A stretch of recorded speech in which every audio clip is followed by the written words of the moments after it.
Naveen on the way Starbucks లో coffee తీసుకుందాం. Just 45 minutes extra అవుతుంది. పిచ్చి తెంగిందారా?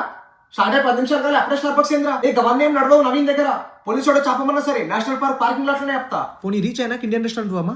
అరే మనం పోయేది డాలస్ ఆస్టినో కాదు, నేషనల్ పార్క్ కి. ఆడేముండవు ఇట్లాంటివి. అనుకున్నా, అందుకే నేను పూజ ఇంట్లోనే పులిహోర కలుపుకొని తీసుకొస్తామన్నా. అరే ఇదే అనుకుంటారా? నేను గూగుల్లో చూసి మీకు బాగుంటదని చెప్పిన బెస్ట్ వ్యూ పాయింట్. పొద్దున్న నుంచి ఇక్కడికి 3 సార్లు వచ్చినా. అసలు నీకు రూట్లు తెలుసా? నేను 6 times వచ్చినారా ఇదే నేషనల్ పార్క్ కి. గల్లీ గల్లీ తెలుసు నాకు. 6 సార్లు వచ్చేంత ఏముంది నవీన్ ఈడ? అట్లీస్ట్ ఇండియన్ రెస్టారెంట్ కూడా లేదు. ఈ నవీన్ మేకప్ వేసుకొని వచ్చాడు పొరలెక్క. గైస్ తినంగానే ఫుడ్ అంతా క్లీనప్ చేసి పెట్టాలి, లేదంటే బేర్స్ వచ్చి తింటాయి. సింక్ లో ప్లేట్ ఏమో 3 రోజుల దాకా కడగ. వీడికి వచ్చేమో బేర్ వస్తుంది, పోర్ వస్తుంది, నాటకాలు తింటున్నావేమో రా నవీన్. అయినా మనం తినడానికే ఫుడ్ సరిపోదు, దగ్గరలో ఇండియన్ రెస్టారెంట్ కూడా లేదు. ఇంకా బేర్ ఏం తింటది? గైస్ 10 తర్వాత సైలెంట్ అవర్స్ ఎక్కువ లోడ్ చేయదు ప్లీజ్. సరేగా నువ్వు మేకప్ తీసి పండుకో. అసలే టెంట్ లో సాయిగాడు ఉంటాడు. అరే పక్కన వాళ్ళు కంప్లైంట్ చేస్తే నేషనల్ పార్క్ సెక్యూరిటీ వచ్చి మనం బయటకు ఎస్కాట్ చేస్తారు రా. అరే ఎస్కాట్లు ఉంటారని ముందు చెప్పాలి కదరా, క్యాష్ తెచ్చుకుంటుండే.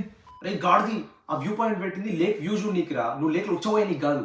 పోలీసు వాళ్ళు వస్తే మూసేస్తారు. దీనికి పోలీసులు ఎందుకు మామ? నేను మూసుకుంటా. ఈ ప్రపంచంలో నాకు నచ్చిన రెండు. ఒకటి నేషనల్ పార్క్స్, ఇంకొకటి స్టేట్ పార్క్స్. అయితే వెళ్ళి చిన్న హైక్ రా, 40 miles అంతే, మధ్యాహ్నంలోకి వచ్చేస్తాం. అవునరా, నైట్ నేను పడుకున్నాక పక్కటెళ్ళ తెల్లోడైంది లాంజ్ కోక్ పిచ్ హుక్కా అని ఏదేదో మాట్లాడుతుండు. నైట్ ఏమన్నా డొల్లైందా? అది హుక్కా లాంజ్ లో కోక్ తాగుతూ బిజినెస్ ఐడియా పిచ్ చేసిండు అని మన గర్ల్ ఫ్రెండ్ కి చెప్పుకుంటుడు. మననేం తిట్టలే. కొంచెం నమ్మేటట్టే ఉంది ఇది. అరే ఇంకా 2 miles ఏరా పార్కింగ్ లాట్ కనిపిస్తుంది. ఆ నుంచి 5 miles నడిస్తే కార్ ఎక్కొచ్చు. ఖతం గయా.